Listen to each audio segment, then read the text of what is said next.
Just Tak pergi pernah sana. nampak kau bawa kereta. Tak pernah nampak aku bawa kereta sebab aku tak suka naik kereta. Kau balik kau bawa kereta lah. Tak nak.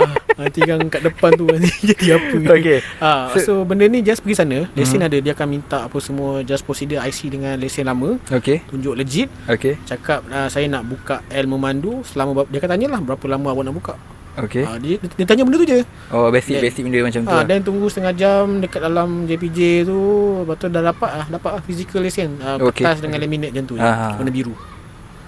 Lesen lama kira terbatal ke boleh tak. boleh pakai lagi? Lesen lama kita still ada.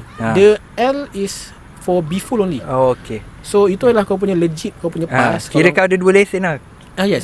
Okay. Lesen motor masih motor tu yang tak ada apa pun. Motor kecil dengan motor besar. Yes, 250 ke bawah. Okay. Tak ada masalah nak bawa. Just benda tu untuk pass, let's say kalau ada roadblock apa semua. Pastikan motor kau ada tampal L tau. Motor kau ada kan? Dulu ada L lah. Dulu ada L tu sebab kena tegur. Jujur cakap. Aku masa dapat L tu